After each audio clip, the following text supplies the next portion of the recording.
This is the project I've been working on, Grail Engine. It is a fast-paced horde shooter where the player is bolted into a claustrophobic steel death trap and then dropped to the bottom of the ocean. They only have one objective: find the titular Grail Engine or die trying. As you can see, I already have a lot of the mechanics in place. These systems were inspired by the likes of Quake and Deep Rock Galactic, as well as this one clip from The Matrix.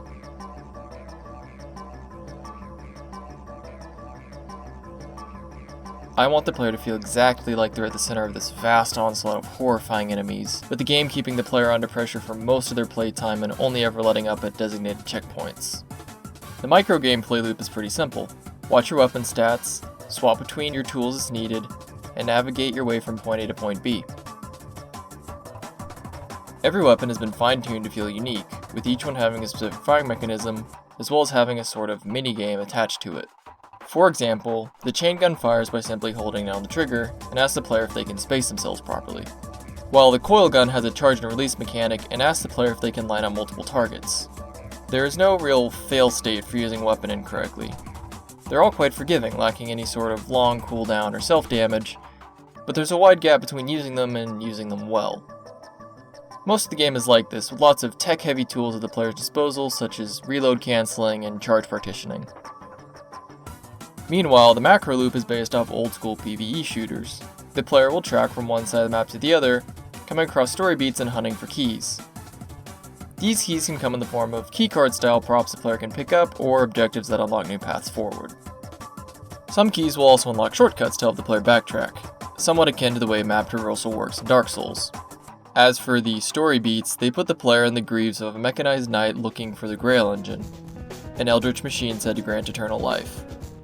They will travel through a sort of alternative history of World War I, exploring a vast subterranean ocean full of drowned churches, trenches, and brine swamps, with a tone inspired by dark gothic fantasy settings such as Vermis or Demon Souls.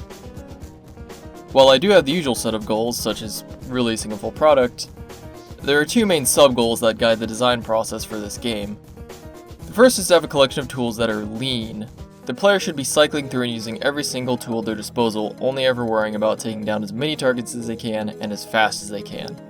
They should not be worrying about extraneous details such as health pickups or ammunition. This is a game with horror elements, but not exactly a survival horror game. Much like the original Quake, the atmosphere may be eerie, but the gameplay is fast and frantic.